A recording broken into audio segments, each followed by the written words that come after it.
Assalamu alaikum students. Today is our lecture number 6, chapter number 5, practice note 16. Today's our question number 1 is the height y meters of a model rocket launched directly upwards from the ground can be modeled by y equals to 96t minus 4t square, where t is the time in second after leaves the ground. First, find the height of the rocket 12 seconds after it leaves the ground. Question की statement में ये है कि y जो है हमारे पास given as a height है, एक रॉकेट है जिसकी जो हाइट है ज़मीन से वो है 96t माइनस 4t स्क्वायर और t यहाँ पे टाइम को रिप्रेजेंट कर रहा है. फर्स्ट में ये कहता है आफ्टर t 12 सेकेंड्स, 12 सेकेंड्स के बाद रॉकेट की हाइट क्या होगी ज़मीन से फ्रॉम द ग्राउंड. ठीक है, तो t की जगह पे क्या वैल्यू पुट करेंगे 12. गिवन था हमें height equal to y equal to 96t minus 4t square. First में हम लोग क्या पुट करेंगे, t की जगह पे क्या पुट करना है 12 इस वजह से पुट करना है क्योंकि उसने ये कहा है कि हमें आफ्टर 12 सेकेंड्स हाइट बताइए क्या होगी. तो t की जगह पे 12 पुट करेंगे, t इक्वल टू 12 सेकेंड्स. तो जहाँ पे t आ रहा है वहाँ पे उसकी जगह पे क्या पुट कर देना है 12. y इक्वल टू 96 12 माइनस 4 12 और स्केयर लगा दिया. सॉल्व करते हैं, इसे मल्टीप्लाई हो रहे हैं और स्केयर लेंगे. 96 को 12 से मल्टीप्लाई करेंगे तो 1152 आएगा, माइनस 12 का स्केयर लेंगे तो 144. 4 से मल्टीप्लाई किया तो 576. 1152 में से 576 को माइनस करेंगे तो 576. ये इसकी हाइट होगी. तो हाइट को उसने मीटर में मेजर कर रहा है तो इसलिए इसका यूनिट साथ मेंशन कर दिया metre. Height equals to 576 metre.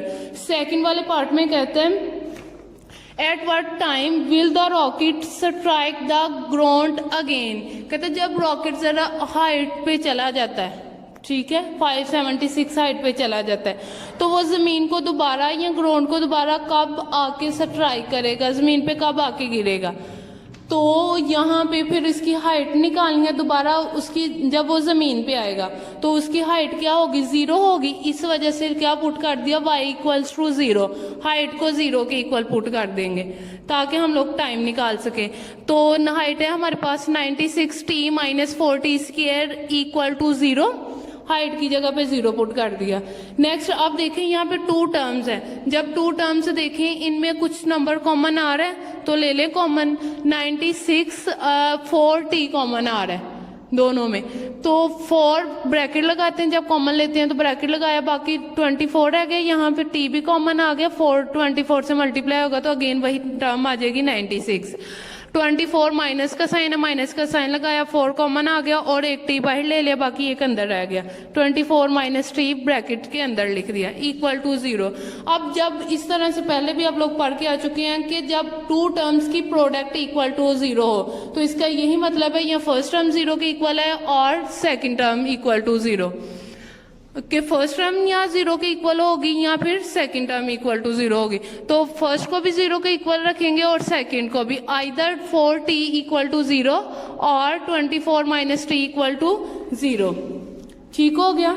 अब नेक्स्ट देखें, यहाँ से t की वैल्यू निकालेंगे. 4 मल्टीप्लाई हो रहा है, इस तरफ आके डिवाइड होगा. 0 divided by 4 equal to 0, t equal to 0. और 24t माइनस का था, इधर आके क्या हो गया प्लस का. 0 प्लस 4 इक्वल 0 प्लस t को t में ऐड करेंगे तो t आएगा. t equals to 24.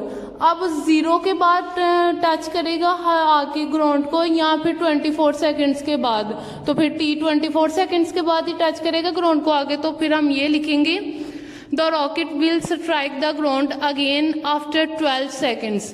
12 सेकेंड्स के बाद ग्राउंड को वो आके स्ट्राइक करेगा. ठीक है रॉकेट. अब क्वेश्चन की समझ आई होप आप लोगों को आ चुकी है. क्वेश्चन नंबर 2 की तरफ चलते हैं. स्टेटमेंट है a ball is thrown vertically upward from the top of a school building.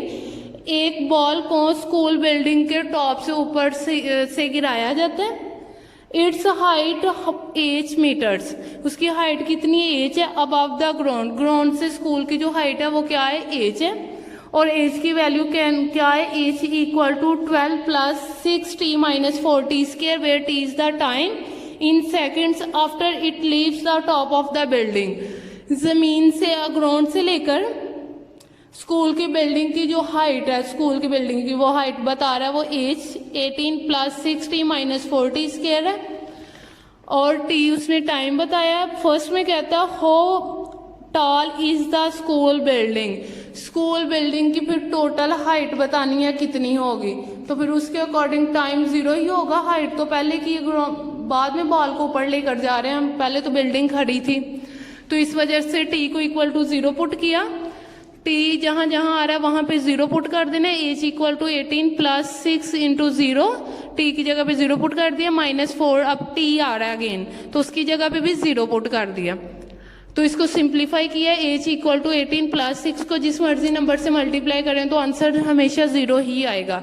6 multiply 0 0, minus 4 multiply 0 0, 18 plus 0 minus 0 equals to 18, H equal to 18, और हाइट उसने कहा है कि हाइट का यूनिट क्या है, मीटर, हाइट को मेजर कर रहा है मीटर में, तो इसलिए साथ इसका यूनिट लिख दिया। तो फिर स्कूल बिल्डिंग की हाइट कितनी होगी, 18 मीटर। नेक्स्ट सेकंड वाले पार्ट में, eight what time will the ball strike the ground, कहते किस टाइम पे जब हाइट बॉल जो है बिल्डिंग से नीचे गिराई जाती है तो वो ग्राउंड को आकर किस वक्त टच करेगी। फॉर एग्जांपल अगर आप लोग बिल्डिंग पे खड़े हो, अपने घर की छत पे खड़े हो, वहां से कोई चीज नीचे गिराओगे, ये तो नहीं है डायरेक्टली वो नीचे जाके गिरेगी, कुछ टाइम लगेगा, वो आस्ता आस्ता जाएगी।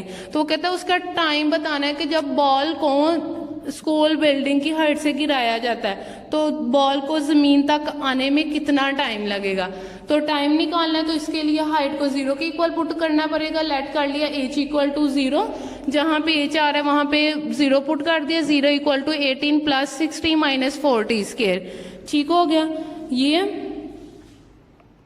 तो by arranging 4t square minus 6t minus 18 equal to 0, अब इन सारी टर्म्स में कुछ नंबर कॉमन आ रहे हैं, कॉमन लेंगे, 2 कॉमन आ रहा है, 2 कॉमन ले लिया, इनटू यहाँ पे बाकी 2t square minus 3t minus 9। अब अगेन 2 को इन सब नंबर से मल्टीप्लाई करेंगे तो ऊपर वाली टर्म ही आएगी इक्वल टू 0। नेक्स्ट यहाँ पे जब इस तरह से हो कि एक स्क्वायर वाली टर्म में क्वाड्रेटिक इक्वेशन आ जाए तो फिर उसको फैक्टराइज करते हैं। फैक्टराइजेशन करना आप लोगों ने सीखा है, बाहर वाले नंबर्स को मल्टीप्लाई करते हैं और मल्टीप्लाई करने के बाद उस नंबर को ऐसे 2 टर्म्स में डिवाइड करना है कि मिड वाली टर्म आ जाए। 2t स्क्वायर अंदर वाला बाहर वाला number 2t square as it, और माइनस 9 को एज इट लिखा, 3t का 9 और 2 को मल्टीप्लाई करेंगे तो माइनस 18 आएगा, साथ साइन को भी मल्टीप्लाई करते हैं। अब माइनस 18 को इस तरह से डिवाइड करना है कि उन दो नंबर्स को मल्टीप्लाई करें तो माइनस 18 आए, और उन्हीं 2 नंबर्स को ही प्लस या माइनस करें तो माइनस 3 आए, ठीक है। तो यहाँ पे मेरे पास आ रहा है 6 और 3, 6 को 3 से मल्टीप्लाई करेंगे माइनस 6 और प्लस 3, ये आएगा, आंसर आएगा माइनस 18 मल्टीप्लाई करने के बाद, और इन्हें माइनस करेंगे तो आंसर क्या आएगा, माइनस 3।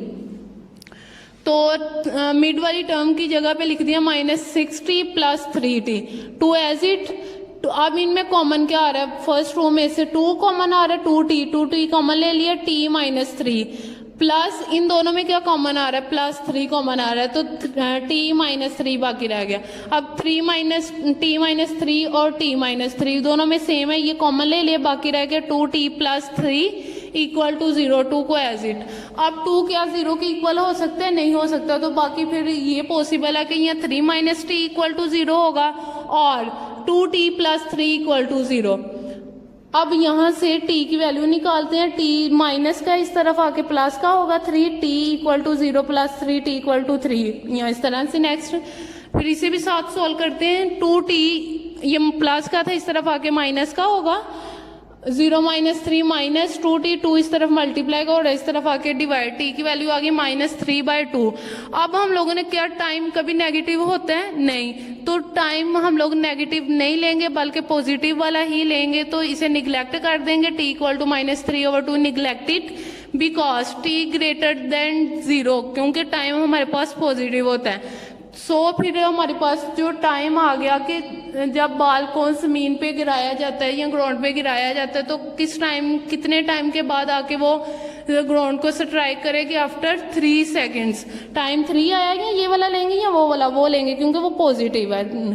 तो फिर यहाँ पे लिखेंगे so at after 3 seconds ball will strike the ground. ठीक हो गया, ये थे आज का आप लोगों का प्रैक्टिस नोट 6। तो डायरी है आज की आप लोगों की exercise 5B, question number 12, 14 and 15। Do homework and practice. Okay students, अल्लाह हाफिज़।